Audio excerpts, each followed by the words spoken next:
Speak to our reporter James Creedon, standing by at a polling station in the 17th arrondissement. Hello to you, James. Tell us a little bit more about where you are. I will.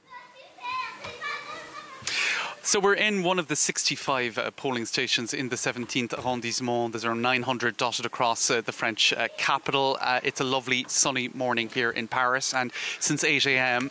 there's been a stream of voters coming in. Not that many to begin with. You had some morning joggers doing a bit of multitasking, getting their bit of exercise in along with their civic duty. There's a market just across the way here as well, the Marché de Batignolles, so you had some others combining a bit of Sunday morning shopping with their voting. Speaking to some voters, some were a little bit blasé, saying, look, you know, this is just my civic duty. I'm coming along, as I always do, early to cast my ballot. That's what one lady told me. Another lady, Dominique, with a memorable phrase, saying she was a little bit nervy about how things could proceed today, saying France is a paradise where people think they're in hell. So how that would impact on voting is, I suppose, up to your personal interpretation.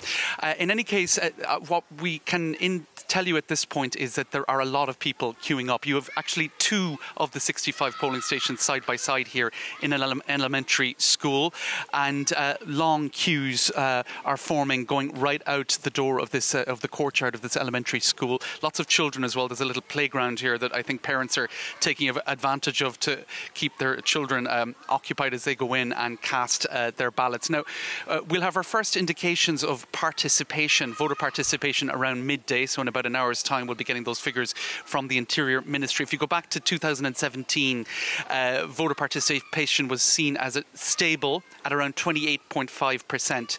So we'll have a sense at midday of how voter participation tallies this time round compared to 5 years ago. Of course, a lot has happened in the last 5 years, the pandemic, and of course some more recent events in Ukraine and war in Europe. How will those two events impact on voter intentions and indeed voter participation? We'll have our first little indicator at midday of how things compare to 5 years ago. Another factor that will be closely looked at later on in the day, is voter abstention rates, and some pollsters saying that could be up to 28%. Now, that would be a 20-year high if it is that high. And there again, people will be scrutinising those numbers and trying to figure out what that might mean about the outcome of this vote. Yeah, James, and indeed, French law does not allow us to speak about the opinion polls at the moment, nor the candidates' platforms until voting has ended. But a lot of attention, as you say, will be on today's turnout. And given France's somewhat complicated voting system, there could be some surprises, maybe. Indeed, it's really, I think a lot of people are, some people, as I said earlier, are expressing some nerves. There's a sense that there could be surprises today, that it could be something unpredictable. So there is a degree of nervy atmosphere in the air in terms of what I was picking up from speaking to one or two voters as they were coming in.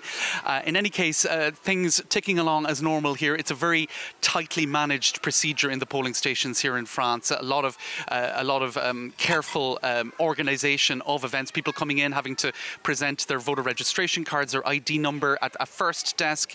Then they move along to where the 12 names of the 12 different candidates are printed out on a piece of paper. They pick their candidate, they put it in an envelope inside a voting booth, and then all of that overseen by the president of the voting station. Now, another factor that will be watched as well, and so we can't know that until the end of the day, is will voters spoil their ballots? If you put two names, for example, into an envelope instead of one, that will count as a spoiled ballot. So that's another factor that will be that we can't obviously know until everything is tallied, but that could impact on the outcome of the vote. Anyway, not much more we can tell you, Will. As you said earlier, we're very much under restrictions here in terms of what we can say today, so that any commentary doesn't impact on voter intention.